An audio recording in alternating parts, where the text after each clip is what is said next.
Ladies and gentlemen, welcome to episode 19 of The Survival Project. Today, I'm joined by someone who genuinely played a massive part in changing my life. Nemara Wilde, founder of Wilde Transformation. Nemara helped me actually finally get off cigarettes after years of failing miserably. In this episode, we talk about what hypnotherapy actually is, why behaviours like smoking are rarely about the behaviour itself, and how our thoughts can spiral us down or lift us up. Nemara also guides a simple exercise that shows just how powerfully the mind influences the body. And she shares practical tools you can use immediately, especially if you're stuck in a negative loop, living with stress, or of course, navigating chronic illness. Thank you so much to Salt Healthcare for making conversations like this possible and for creating apps like Us Connect. Chronic illness no longer has to mean isolation, and I'll tell you all about it later in the episode. Let's get into it. Today I'm joined by Nemara Wilde. Nemara Wilde has been a great tutor, teacher, I suppose we'll call it, in my own journey. Thank you so much for joining me. So my pleasure, Jonathan. I suppose, just to let everyone know, who is Nemara Wilde and what is Wilde Transformation? I've been a therapist, Jonathan, since the late 90s. So I've just worked with thousands of people, mainly around the mind, body, spirit, emotional connection, like helping bring people into balance through different modalities. And I was a body worker for, the guts of 20 years. So I'm very, very knowledgeable about the relationship between the mind and the body. And most recently, for the last almost 10 years, I've been a hypnotherapist, which is almost like, if you like massage for the mind, and it's a way of getting to the body through the mind, the body being the subconscious mind. So I'm a hypnotherapist today. I see people all over the world via Zoom and literally just, change lives, help people transform through the mind. And whether it's, physical ailments, emotional things, mental blockages, it's really powerful work. So that's who I am. I'm a hypnotherapist. I love what I do. I do what I love. And Wilde Transformation is my business. It's helping people to have extraordinary transformations. I don't believe in mild transformations. I believe in wild transformations, because whatever we think is possible, in any area of life, whether it's wellness or anything else. If we're open to possibility, then, change is well, it can be as big as you want it to be or as small as you want it to be. I love that massage for the mind, because I suppose in the sense of massage for the mind, I remember when we had our session together, you said to me, you might have emotional release here, and you put a box of tissues in front of me. And I was like, I don't cry. That's absolutely not going to happen. And then maybe half an hour in, I was reaching for the tissues. I was like, oh God. So that's testament to the power of it, because I definitely had a big issue with allowing tears out, and the stuff that come up really, really moves something in me. So it's a powerful practice. It's definitely something that, but when you say, could you talk to us, I suppose, a little bit about what would entail in hypno session? How I see people is I take them through a 2.5 hour process. I've trained with some of the best hypnotherapists in the world. I'm sure people would know maybe of Marissa Peer, Paul McKenna, others. And I do a process which is, I guess, my interpretation at this point of a lifetime of working with people. But in that 2.5 hours, the quest, if you like, is to find out why somebody has whatever their presenting problem is, whether it's, again, a health problem, an emotional problem, or a mental stuckness, whatever it is to find out why they have it.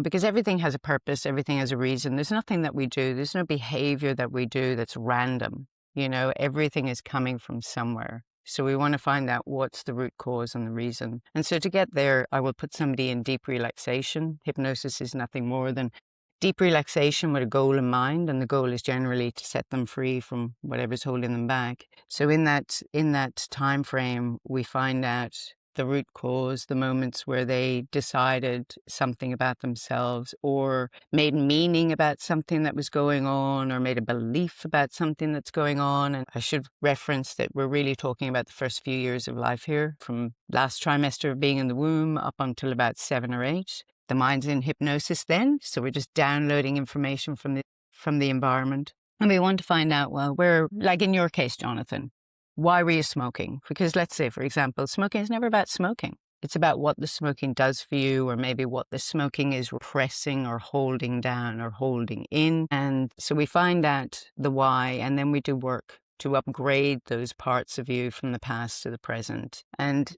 there's a whole bunch of processes in there, but ultimately, the aim is to set you free, like for you to have the results that you came for. But once somebody has the understanding, that's often all they need as well. So I've had a lot of people, let's say with smoking, who all of a sudden realize, why they're smoking. And that's a huge reason as to why they can just stop like that. Once you know why, knowledge is power, knowledge about yourself, self-empowerment. So it's like, oh, so I'm smoking because that happened, or something happened, when I was very young. And let me see, what's a good analogy here would be the lungs hold the signature of grief and loss. So every organ holds a different emotional signature. So the lungs is grief and loss. So if somebody is a smoker, often they're holding down something inside where there's a lot of sadness or a lot of grief or a lot of loss. Like currently I'm seeing somebody whose sister passed when she was very, very young, as a teenager, very tragically. And this woman has smoked incessantly ever since. Like she's never stopped. She's never, really even attempted to. So she detests smoking. She can't stand it. She doesn't like that she does it, but she doesn't know why she does it. Having the realization that the two are connected, the smoking, what happens when you smoke? You're pulling down your energy back into your body, or shoving things back inside. And so she's never had the opportunity to let out the grief, the overwhelming grief of the young her that she was 25 years ago. And that's what I see a lot with different challenges that people have. They have a purpose, and the purpose is to keep her disconnected from her emotions, because the emotions back then were too overwhelming. I know myself in a part of the smoking as well. When you get into that loop of hating what you're doing, I was kind of hating myself for continuing to smoke, and then you're stuck in this loop of hating what you're doing, still doing it. You feel like you're punishing yourself constantly, and you're not actually moving past the root cause. And after my session with you, which was 100% an emotional release that I wasn't expecting, I went out that following weekend, and the first thing I would do with a pint in my hand would be have a cigarette. And it's the first time in my life I felt enough strength in my mind that I didn't need the cigarette. Like that was, for me, I was like, oh my God, this stuff works. Yeah, it does. But I would say it wasn't strength in your mind. It's something shifted in you very fundamentally on a much deeper level than the mind. So the compulsion wasn't there. It's not the craving. It's a compulsion, the need to do this to yourself. I'm still off them. I won't lie and say I haven't had a cigarette since. I still have the odd one. I had a few in Ibiza last year. I won't tell my mother, but it's one of those things where I don't feel that I have the compulsion anymore. The odd time I would associate maybe someone walking down the street and I get a smell and it would take me back, and then I go, oh no. But you get that one moment where you go, oh, but no, it just comes back. One of the things you said recently in one of your emails was, you finished it with, take control of your mind. It's actually the only thing we can control. And for someone who's thinking like, I know what I need to do, I just can't seem to do it, and you could say in the sense of smoking, what's, I suppose, usually happening there beneath the surface? I know we've kind of touched on it, but just to dive into it a little bit more. Okay. So what I mean by that is, think of it as a circle. So your thoughts dictate your feelings dictate your actions dictate your results are your life. Your results will also dictate the next thought. So it's like a circle: thoughts, feelings, actions, emotions, thoughts, feelings, actions. So most people, when they're not conscious, we're letting our minds run amok.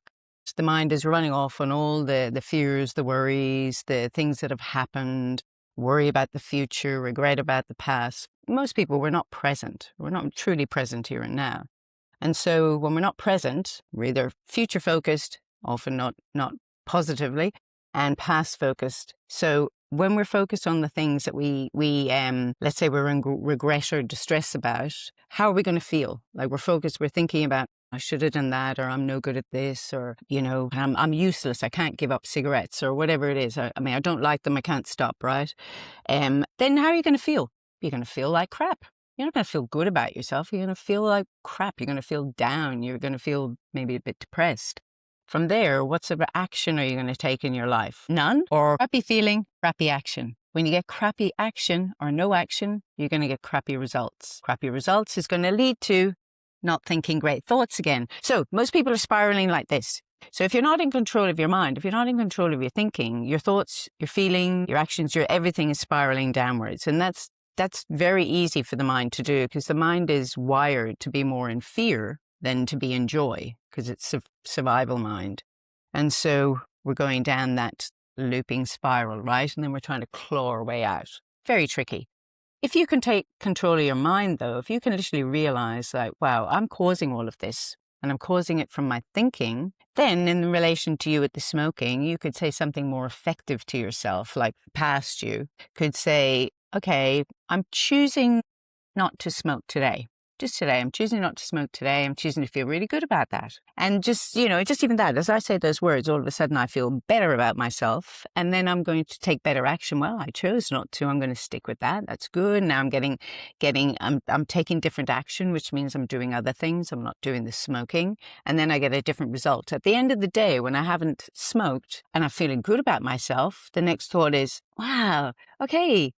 Well done me. That's awesome. Well done me. And if you start telling yourself better things, you'll wake up the next day and go, oh, I feel so good after spiraling myself upwards yesterday. I'm going to keep going with that.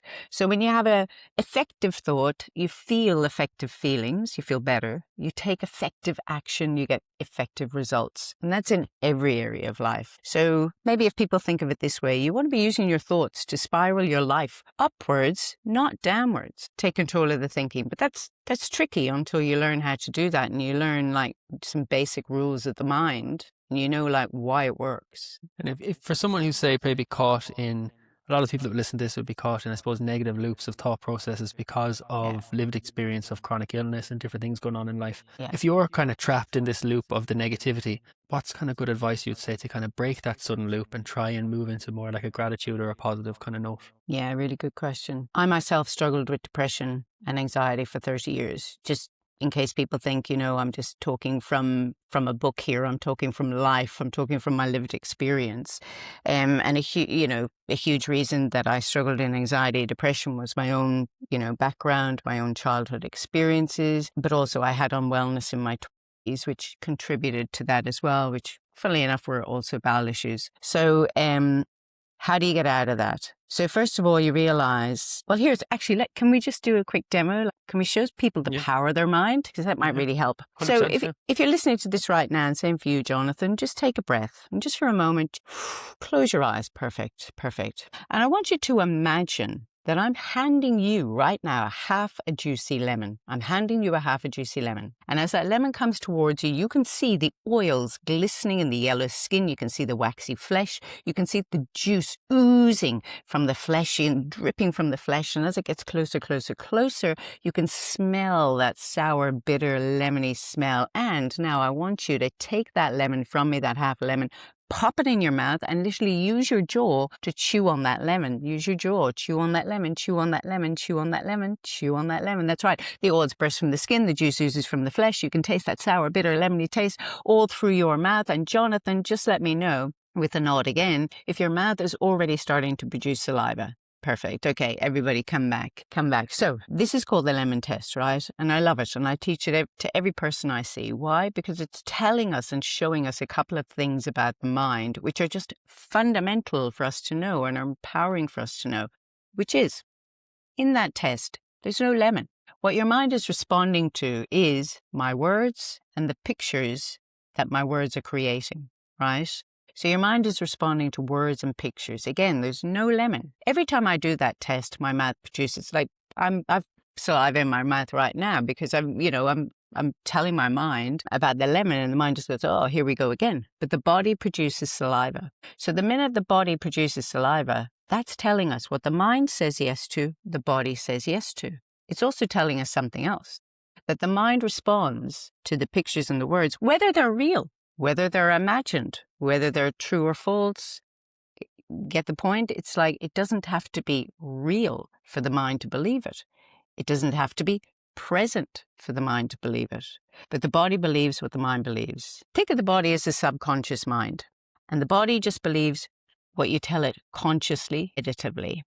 And then the body follows suit. So again, no lemon, just words and pictures. But your mind believes the mouth produces saliva. So think about that in relation to wellness or unwellness. If I start telling myself better things, my body will produce different outcomes. So what happens when we're in unwellness is that we're often in fear, understandably, because everything is uncertain. However, if I was to tell even in a place of, I guess, a lot of difficulty with unwellness, even if I was to focus on just one thing good, whatever that is, like the gratitude of having mum there looking out for me, or a family who might, like, things are not maybe great, but you have a family who loves you. You have a family who cares for you. Maybe you've got a dog who loves you, like there's something to feel a little bit good about. And when you feel a little bit better, what happens in the body? The body starts to produce different hormones. So when we're in fear, it's producing cortisol, adrenaline. These are not, how would you say, healing hormones or chemicals in the body. They make things more difficult. But if there's something to find a little bit of joy and gratitude about, all of a sudden you start to release different chemicals in the body. You give yourself what I call a dose, or what I learned from somebody else is called a dose. Dopamine, oxytocin, serotonin, endorphins, these are all healing chemicals in the body. And one of the quickest ways to release them is think of something that makes you happy, or someone who makes you happy, and smile. And the smile literally releases different chemicals, which are more conducive to wellness and healing, even releasing chemicals that maybe even make pain reduce, It's very interesting to use, I suppose, a modern term that we can gaslight ourselves into, positivity by, Oh, okay, I'm going to come back on that. Because I don't think you should be gaslighting yourself. But I get it. I'm going to push back on it, though. I'm going to push back on that for a second. I'll tell you why. Because here's the thing. You can use your mind to your benefit. So once you know that your mind believes what you tell it, like you just understand that, right? You understand the lemon test, right? And you're like, okay, so if my mind believes whatever I tell it, what if I was to tell my mind, I'm getting better every single day. I'm just getting better and better.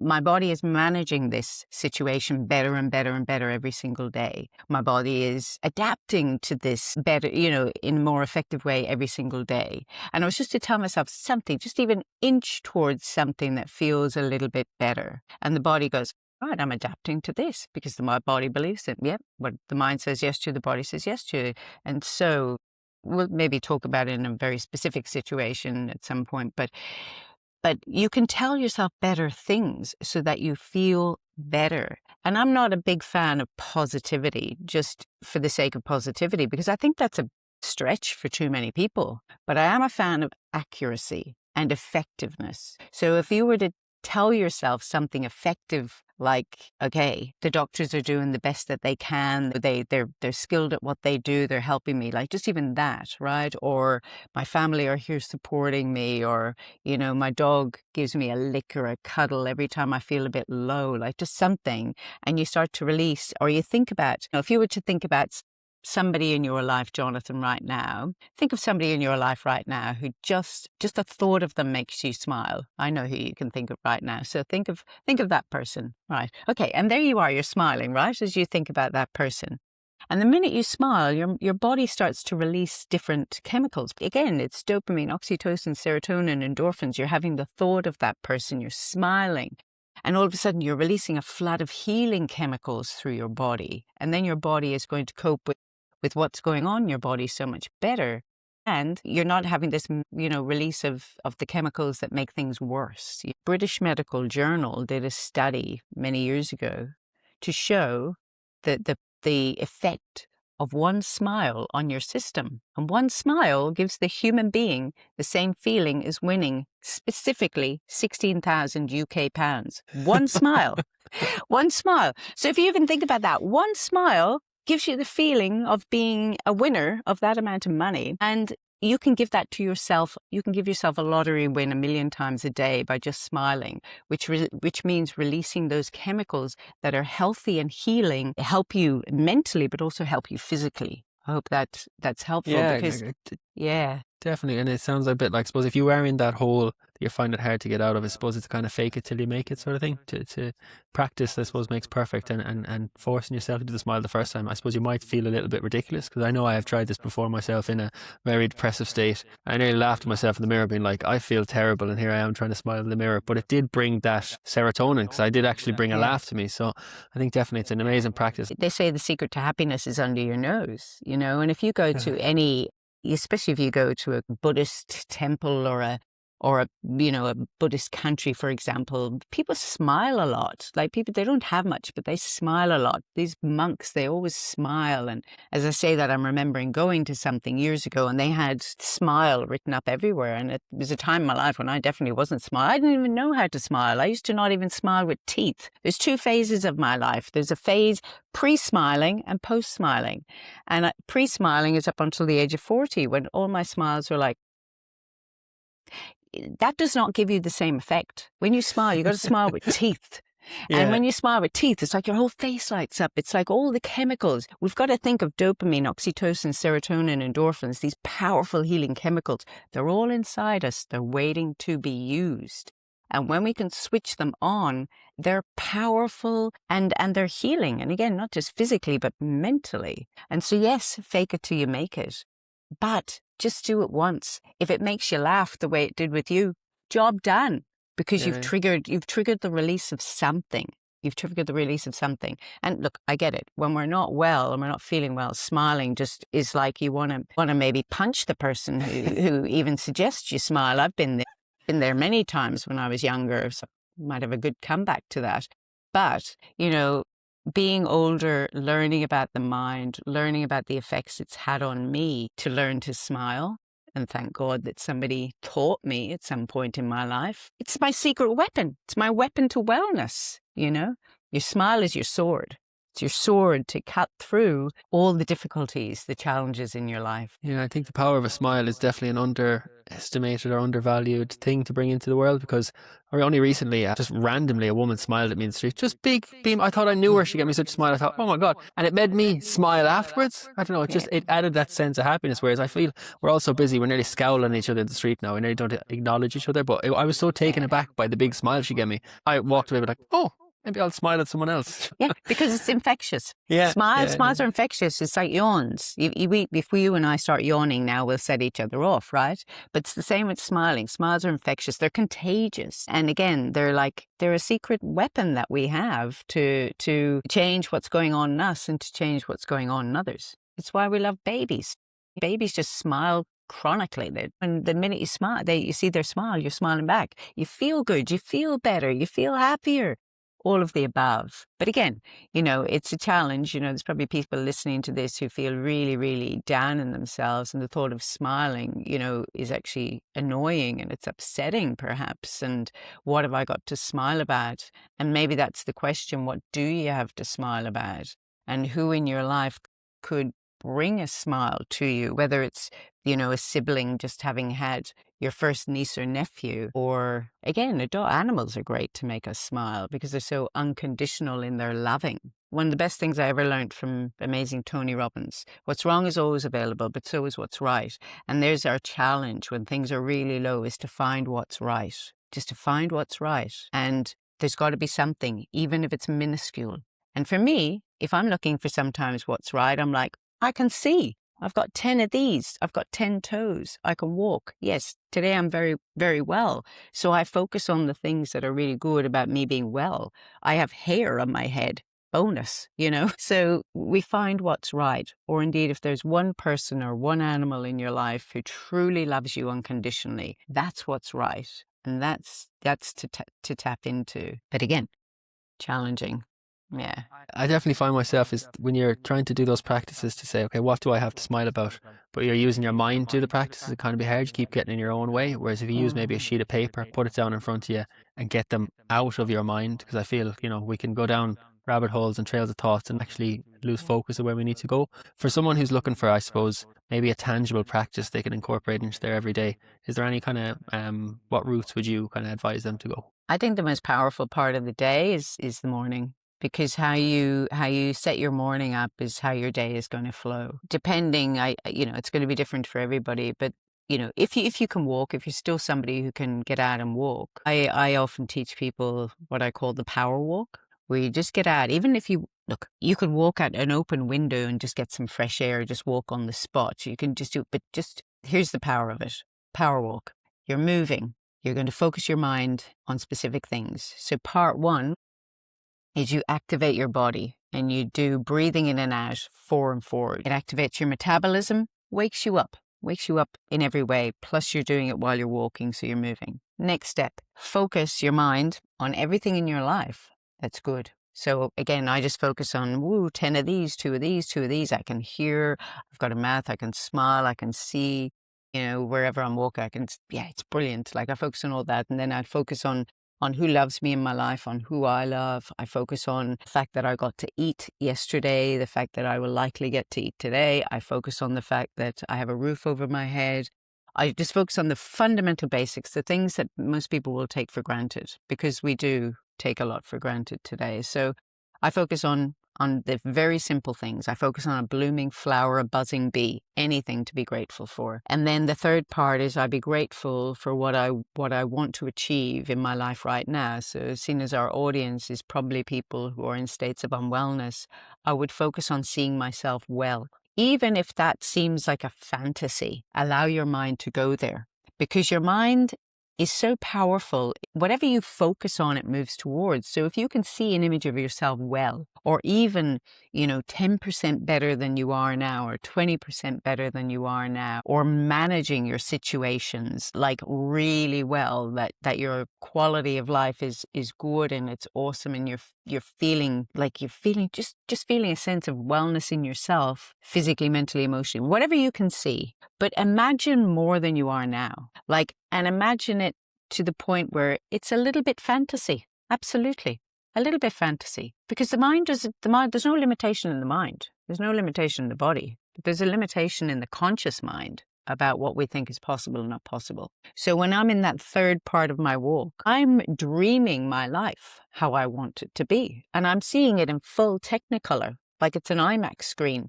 And I'm grinning from ear to ear, because as I do it, I'm telling my physiology, my neurology, that makes me happy. For yourself, Jonathan, or for someone who's listening, see an image of yourself super well. Fantasize. Be unreasonable about what you're seeing. Because again, there's no limitation in the mind. If you do that every day, number one, you'll feel better, because just even the thought of that makes you feel better.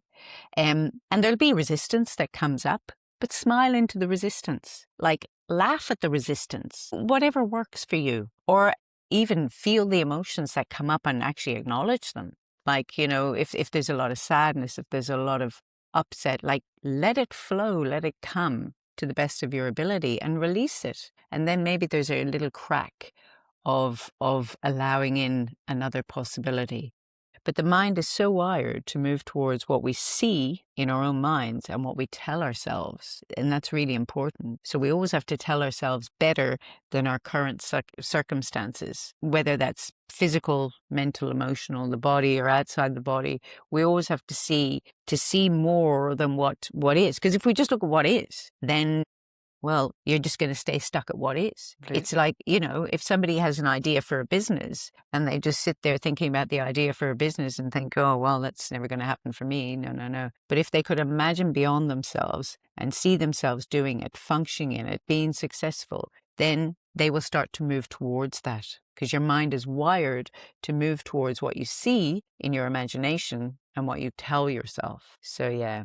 So the power walk, just to reflect really quickly. Yep. 3 parts. Activate your metabolism with the breathing. Focus on what's great in your life right now, as in what to be thankful for, grateful for, and then focus on how you want things to be. If somebody really has the aspiration to get well, see yourself well. To see yourself well, whatever that looks like for you, and smile into it. Smile into it, because then you're telling your body and your subconscious mind, that makes me happy. I like that. Take me there. That's good for me, yeah? But when we think about the future and we're fearful or we're worried, then that's going to take us in a different direction. That's going to take us towards creating whatever we're worried about or whatever we fear. Your mind shapes your reality, but I love that everything kind of begins as fantasy, and it just reminds me of an analogy I heard where, everything has to start in the mind, where it's like an airplane. An airplane shouldn't exist. It goes against everything, but it did start in someone's mind as pure fantasy and now completely exists, where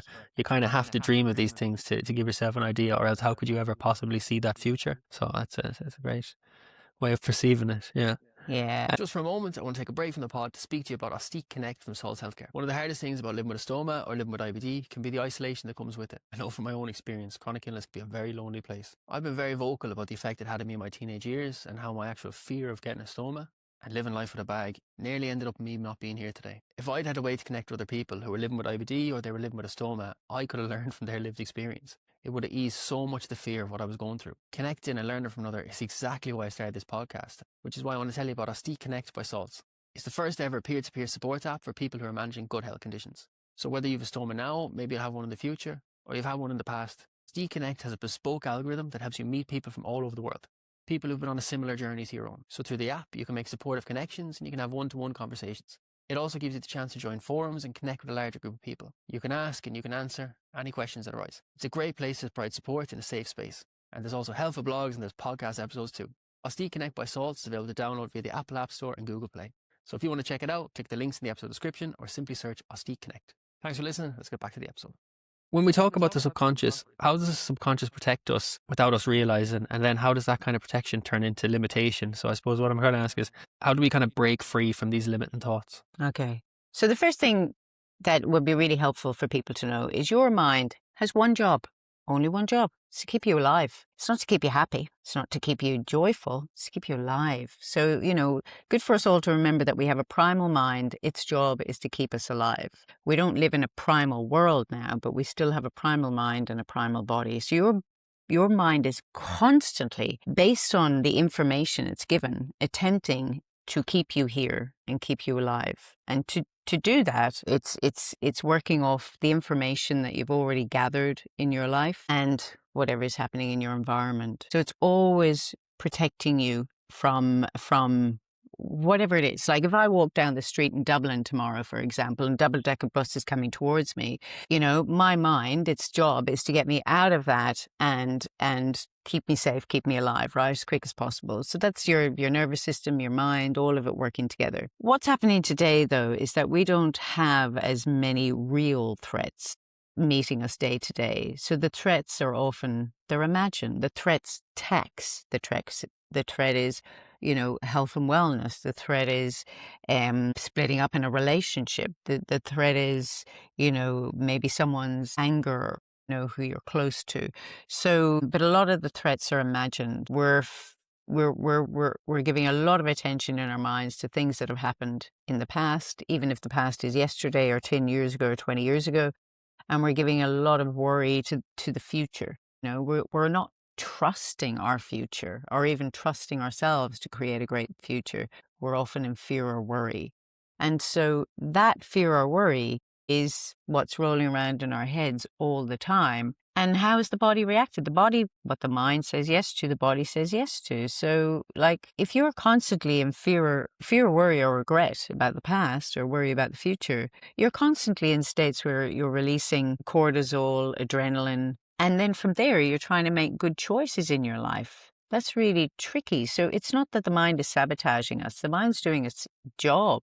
It's what we're choosing to focus on is the problem. And where we're, again, not taking control of our minds and pointing it in a direction that's going to be helpful. If the mind is out of control, if we're focused on the things that we think we can't manage or, we can't change the past, the future will take care of itself if we're living fully and properly in the now. It's about taking control of your mind. It's like realizing where your mind is and what you're actually doing to yourself physically with where your mind is going. So what are you releasing in your body? What chemicals are you releasing in your body?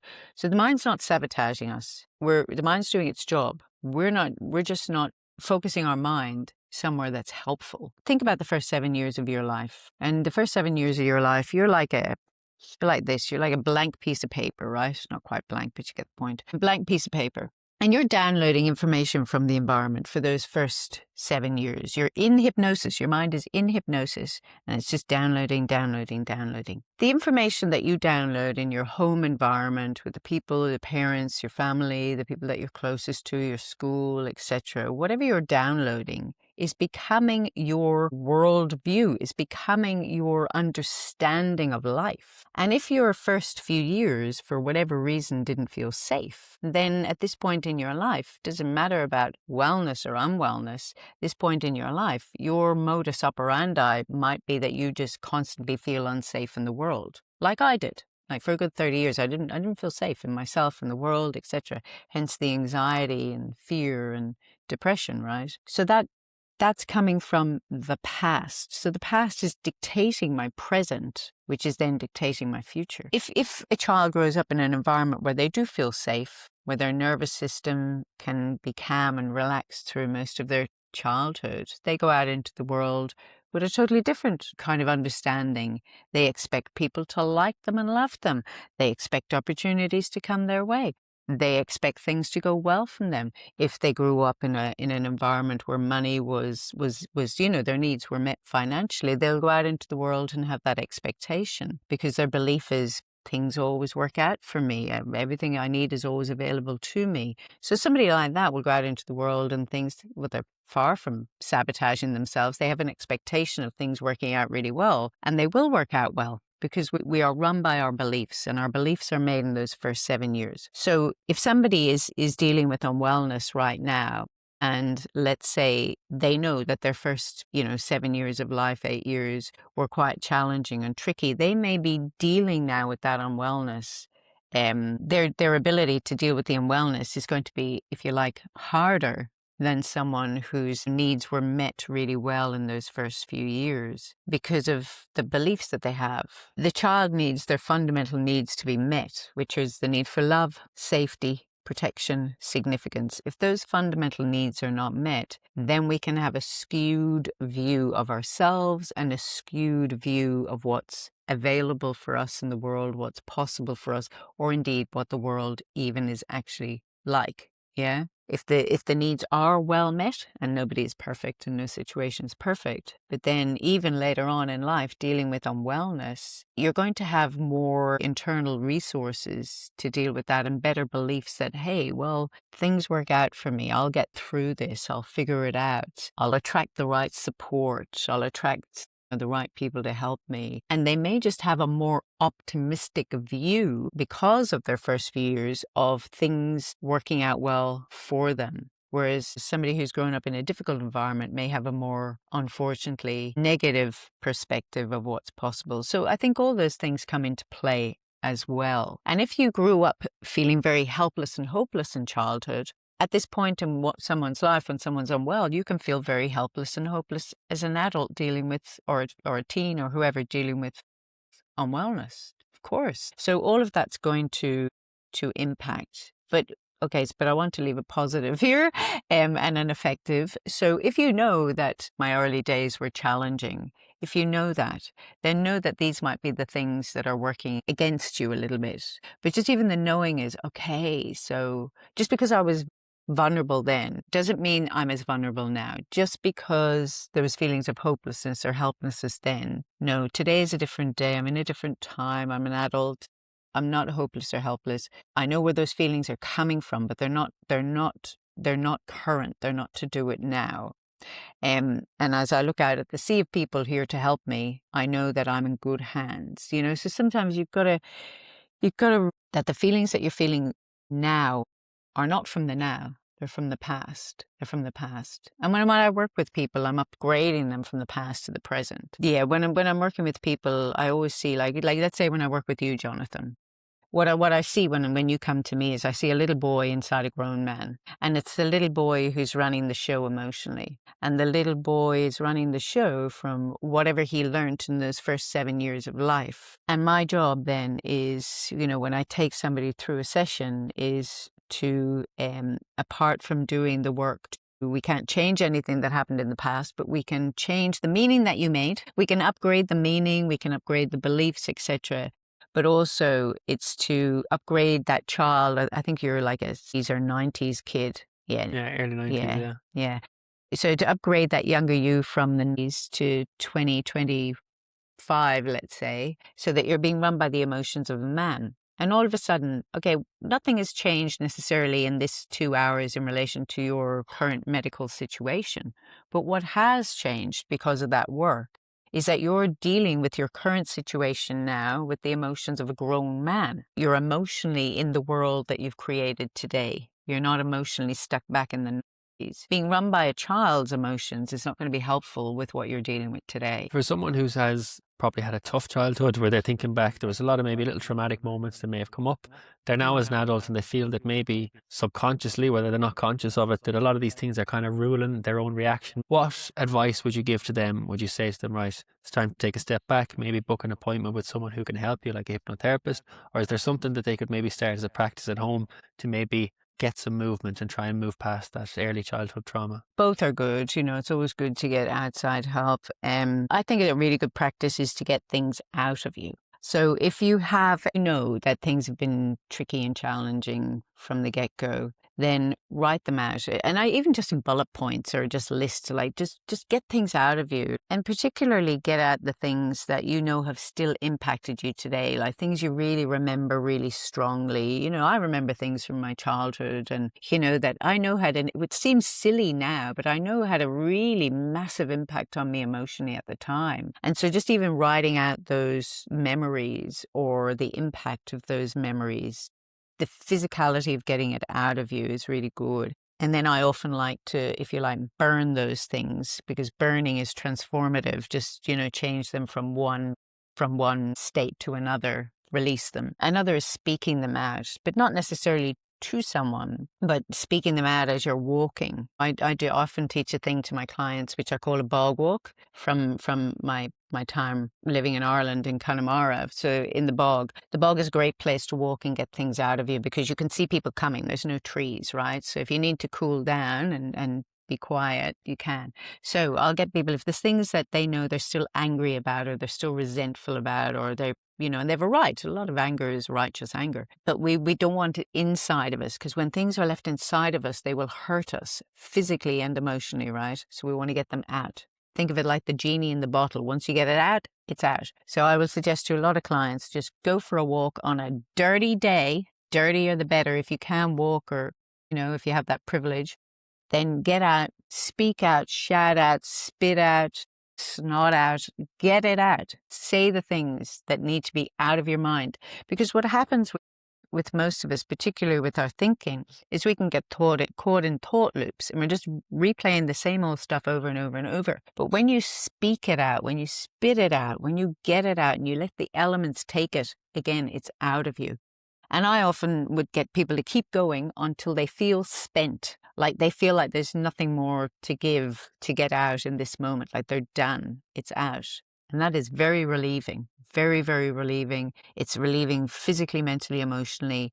The mind doesn't care who you get things out to. The mind doesn't care how you get things out. Think of it as verbal diarrhea. Just get it out. Releasing things is a really good practice, but doing it in ways that are effective. Even getting things out while you're in traffic jam and it is good. The only thing I'd say about that is there is something really good about movement, and there's something good about the elements taking things away rather than all those words and energy being stuck in the car with you. But hey, better that than nothing. There's a process that I also share with clients in terms of if you have a thought that's very ongoing, like for example, would you have had a thought, and I know you do because I've worked with you, but you don't have to say what it is, but you might have had a thought, Jonathan, of something that's been rolling around your head that you really have chosen to believe, and it's not a helpful thought, right? And we will all have had these thoughts. And so in my own case, it's maybe something like, I'm not good enough for that, or I'm not smart enough for that, or I'm not capable of that, right? And so whatever the thought is, or somebody else might have the thought of, when it comes to wellness, I can't heal, or I can't manage this, or I can't cope with this would be probably a very common thought, right? I can't cope with this. Okay, so write down that thought, the thought that's repetitive, because this is a thought that's having a big impact on you, and it's having a big impact on you emotionally and then physically in every way, right? Write it out. I can't cope. Okay, and then you're going to question that thought with 4 questions. And the first question will be, is that true? Is that thought true? And you will write out whatever the answer is. Is it true? Yeah. Okay. The next question will be, is it 100% true? Ask that question. Okay, is there anything in life that is 100% true? Probably not. So you start to kind of shadow the question straight away. And then the third is, could it be untrue? Could this thought of I can't cope be untrue? Well, yeah, it could be untrue. Could be true, but it could be untrue. Could it be 100% true? Maybe not. And then the fourth, which is the real powerful question, is who would I be without the thought? Who would I be without the thought? So if the thought was, I can't cope with this, then thought could become, I'll figure out how to cope with this. Who would I be? I will find a way to manage this. I will figure it out. Something good is going to come out of those questions, because it shatters the original thought. Is it true? Could it be 100% true? Could it be untrue? And then the magic one, who would I be without that thought? Who would I actually be? And then it's like, well, okay. That's interesting. Do you have a thought, Jonathan, Yeah, that's been repetitive? Who would I be without that thought is definitely a massively powerful one, because I Oh. suppose a lot of my own limiting beliefs, I think like, oh, if I just didn't think like that, imagine what I could achieve. But I am the only one thinking like that. I am the only one with the power to stop thinking like that. And after all the work I've done over the last few years, for the first time in my life, I do regress into certain moments where I'm thinking, I go back into old habits and things, but I'm better now pulling myself forward and thinking, you've done the work, you understand what's going on, observe the thought process and say, right, if I observe this, understand it and detach from it, then maybe I can change my own mind about it. So it's definitely a powerful practice to take into your own life. And it's something that it's great to hear these things, because you really get actionable stuff. You can like literally, the second this podcast turns off, you can sit down, write down on a sheet of paper and go, okay, right, I've learned something here today. I've something actionable I can really take with me. So I really appreciate you sharing that. Is there any particular topic you'd like to broach before I kind of go to final thoughts? Well, just on thoughts, another practice which is really helpful, and it's one that changed my life. So I struggled with depression and anxiety for 30 years. Why? Because my mind was out of control. It was just out of control. I was not in control of my mind. And so I wasn't in control of my emotions. And depression, the foundation of a lot of depression in people is three things: the feeling of not being lovable, the feeling of not being enough, having no purpose. Those three things. That's it. And so when you address those three things, all of a sudden, maybe you're not quite so depressed, right? Or maybe there isn't so much to be anxious about. So if your thoughts, your kind of repetitive thoughts, are not making you feel good, then they're making you feel bad. So the thoughts that are making you feel bad, just flip them to the total opposite. Do a 180 on them. I can't do this. I'll figure out how to do it. I'm not able to do this. I'll manage. I'm a smart, intelligent, capable person. I'll figure it out. So flip your thoughts. And that practice of me flipping my thoughts took me, when I really decided, Nemara, who would you be without these depressive thoughts? Who would you be? You know, look at your life and see what you've done in your life with a mind that's struggling. Who would I be without the struggle? What could I create in my life? How would my life be extraordinary without the struggle? Okay, I'm going to commit. And here's an invitation for everybody listening, is commit to taking control of your own mind. Is it easy? No, but nothing easy is worthwhile. It's a challenge, but it's a challenge worth doing. It took me about a month to really take control of my mind, which meant being very diligent about flipping every thought that I had that I knew was just not serving me, was unhelpful, was holding me back, was keeping me stuck. And so I was just relentless with my own thoughts for about a month. And after a month, things started to change because I broke the patterns. And again, I'm not doing this just for me. I get so many of my clients to do this because the majority of people, their minds are out of control, right? So flip the thought to something better. Persevere at it. Do it daily. I mean, we have 70,000 odd thoughts a day. You're going to be busy. But here's the thing. A lot of those thoughts are just the same thoughts over and over and over anyway. So flip, flip, flip. Make the flipped thought optimistic. Don't even worry about positive. Make it optimistic. Make it accurate. Make it a little bit more inspiring, right? And then make it effective, absolutely. And then you will find that at the end of a month, just even a month of doing that, something will start to shift in your mind. You will have broken old neural pathways that you would have just slipped into before, and you'll be making new neural pathways. So that my mind now, it fascinates me every day. I'm like, my mind is brilliant because my mind is just focused on all things good. It truly is. I don't say anything bad about myself. I don't speak bad about other people. I've conditioned myself, which is why I'm happy. You know, one of the questions that you asked is something about happiness. I'll tell you the secret to happiness. The secret to happiness is taking control of your own mind. And I speak after, I was avid meditator. I still meditate, but I was an avid meditator for donkey's years to try and take control of my mind. And it did help a huge amount in the beginning. It made me understand. But the thing that totally changed me as a human being, from being a depressed, anxious person to being a happy, self-loving and joyful person, was taking control of my mind and telling myself good things. And actually, this is something I would really love people to get. Start praising yourself. That is the antidote to so much. Praise yourself.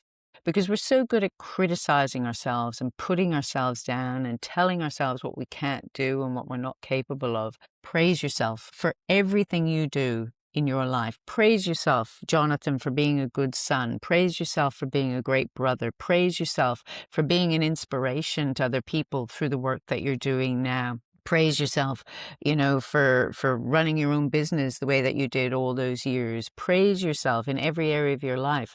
Praise yourself as a kind, loving, good man.